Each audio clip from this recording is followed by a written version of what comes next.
বাংলায় আমার সর্ষে ইলিশ। দই ইলিশ বানানোর জন্য আজকে বাজার থেকে আমরা একটা 1 কেজি সাইজের ইলিশ মাছ নিয়ে এসেছি। খুবই ভালো একটা মাছ পাওয়া গেছে আজকে বাজারে। তো দেখুন, প্রথমেই আমরা মাছগুলো ধুয়ে নেব। খুব ভালো করে এটাকে জল দিয়ে পরিষ্কার করে ধুয়ে নিতে হবে।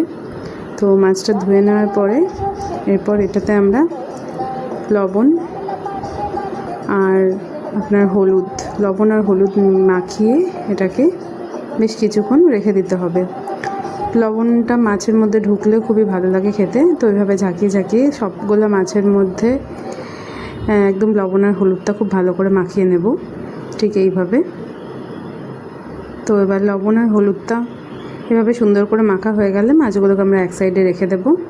এবার আমরা একটা ছাঁকনির মধ্যে কিছুটা পরিমাণ টক দই নিয়ে নিয়েছি জল ঝরানোর জন্য। আর একটা মিক্সির বাটিতে আমরা এখানে 1.5 চামচ কালো সর্ষে আর তার ডবল পরিমাণ মানে 3 চামচ সাদা সর্ষে, আমি সাদা সর্ষেটা নিয়ে নিয়েছি। তো এটা মিশিয়ে একটা সুন্দর পেস্ট আমরা বানিয়ে নেব। তো দেখুন, এভাবে আমরা সাদা সর্ষে আর কালো সর্ষে মানে যতটা কালো সর্ষে হবে ঠিকটা ডবল পরিমাণ আমাদের সাদা সর্ষে নিতে হবে। আর এর সাথে আমরা মিশিয়ে দেব এই ছোটো চামচের 1 চামচের মতো পোস্ত। মানে অল্প একটু পোস্ত দিলে টেস্টটা খুবই ভালো আসে। তো সেই জন্যই এখানে জাস্ট সামান্যই 1 চামচের মতো পোস্ত আমরা অ্যাড করব। এবার এই পোস্তটা অ্যাড করার পরে ফার্স্টেই কী করব, এটাকে আমরা জল দিয়ে অ্যাটলিস্ট 15 মিনিটের জন্য ভিজিয়ে রেখে দেবো। ভিজিয়ে রেখে দিলে এটা বাটতে খুবই সুবিধা হয়। মিক্সিতেই বাটবো, বাট তবুও এটা ভিজিয়ে রাখলে বাটাটা খুবই স্মুথ হয়। তো দেখুন 15 মিনিট পরে এটার মধ্যে আমরা 4টে কাঁচা লঙ্কা দিয়ে দিয়েছি বেটে নেওয়ার জন্য। আর দিয়ে দেবো সামান্য লবণ দিলে সর্ষে পোস্ত বাটতে গেলে অনেক সময় তেতো হয়ে যায়, বাট লবণ দিলে সেই তেতো হওয়ার সম্ভাবনাটা থাকে না। তো এইভাবে সমস্ত উপকরণ দিয়ে এবার মিক্সি বাটিতে দিয়ে আমরা দেখুন খুব মিহি একটা সুন্দর পেস্ট বানিয়ে নিয়েছি। তো এরকম একদম মিহি করে এটাকে বেটে নিতে হবে। এবার যে আমাদের জল ঝরানো টক দইটা ছিল সেটাকে আমরা এর মধ্যে অ্যাড করে দেব। এই জল ঝরানো টক দইটা আরেকবার দিয়ে এটাকে সব কিছু একসাথে একবার খুব ভালো করে ঘুরিয়ে নিতে হবে। তো এরকমভাবে মেখে রাখার পরে মানে বাটনাটা বেটে নেওয়ার পরে এবার একটা কড়াইতে সামান্য পরিমাণ কাঁচা সর্ষের তেল দিয়ে দেবো। এই রান্নার পদ্ধতিটা একটু আলাদা, মানে এই অবস্থায় আমাদের গ্যাসটা অন করার একেবারেই প্রয়োজন নেই। তো এরকমভাবে প্রথমেই একটা লেয়ারিং তৈরি করে পুরো সব কিছু অ্যাসেম্বল করে নিতে হবে, তারপরে আমরা গ্যাসটা জ্বালাবো। তো দেখুন এখানে তেলের মধ্যে আমরা প্রথমেই যে মশলার পেস্টটা আমরা রেডি করেছিলাম সেই পেস্টটা অল্প একটু দিয়ে খুব ভালো করে একবার তেলের সাথে এটাকে নেড়ে চেড়ে নেব। মানে প্রথম অবস্থায় অল্পই তেল লাগবে আর মশলার বেশ খানিকটা অল্পই দিয়েছি। এদিকে দেখুন মাছগুলো আমরা হালকা করে তাওয়াতে ভেজে নিয়েছি। জাস্ট একদমই কড়া ভাজার দরকার নেই, হালকা এপিটোপিট করে নিলেই চলবে। অনেকে চাইলে কাঁচা মাছও ইউজ করতে পারে, কোনো অসুবিধা নেই। বাট আমাদের বাড়িতে সবাই যেহেতু হালকা ভাজা হলেই খেতে বেশি পছন্দ করে, সেই জন্য জাস্ট হালকা এপিটোপিট করে ভেজে নিয়েছি।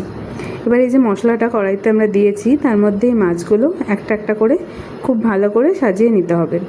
তো একদম একটার উপরে আর একটা দেবেন না, অল্প মশলা দিয়ে তার মধ্যে মাছগুলো একে একে সাজিয়ে নিতে হবে। মানে মশলার ওপরেই মাছগুলো আর কি এভাবে দিয়ে নিতে হবে। তো দেখুন এরকমভাবে মশলার সাথে মাছগুলো আমরা সাজিয়ে নিয়েছি। এবার বাকি যে মশলার পেস্টটা সেটাকে আমরা ওপর দিয়ে ছড়িয়ে দেব। তো ওইভাবে বাকি মশলার পেস্টটাও ছড়িয়ে দিয়েছি। এবার মিক্সির বাটিটা ধুয়ে এখানে সামান্য মানে ধরুন এই 5-6 চামচের মতো জল আমরা এখানে অ্যাড করব। খুবই সামান্য, একদম বেশি জল অ্যাড করার এখানে দরকার নেই। তো এতটুকু পরিমাণ জলই যথেষ্ট। এবার আমরা এর মধ্যে দিয়ে দেবো সামান্য একটুখানি হলুদ।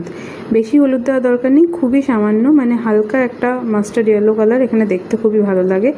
তো সেই জন্য হালকা একটুখানি হলুদ অ্যাড করব। এবার হলুদটা অ্যাড করার পরে খুন্তির সাহায্যে হালকা করে নেড়ে চেড়ে নেব, যাতে মাছগুলো কোনোভাবেই ভেঙে না যায়। কারণ এখানে আমরা মাছগুলো একদমই হালকা করে ভেঙেছি। তো বেশি নাড়াচাড়া করলে মাছগুলো ভেঙে যেতে পারে, তাই একদমই আলতো হাতে মাছের সাথে সমস্ত কিছু খুব ভালো করে একবার মাখিয়ে নিতে হবে।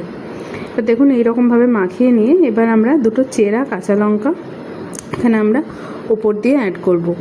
এরকমভাবে চেরা কাঁচা লঙ্কাটা অ্যাড করার পরে এখানে বেশ খানিকটা পরিমাণ আমরা সর্ষের তেল উপর দিয়ে অ্যাড করে দেব। এখানে বেশ একটু বেশি পরিমাণ সর্ষের তেলই লাগবে। তো এরকমভাবে সর্ষের তেলটা আমরা অ্যাড করে নেব। এবার এই তেলটা অ্যাড করার পরে আরও একবার সমস্ত কিছু খুব ভালো করে একটুখানি হালকা করে নেড়ে চেড়ে নিয়ে এবার আমরা গ্যাসটাকে জ্বালাবো। এতক্ষণ কিন্তু আমাদের গ্যাসের ওভেন বন্ধই ছিল, তো এবার আমরা গ্যাসটা জ্বালিয়ে এটাকে কুক হতে দেবো।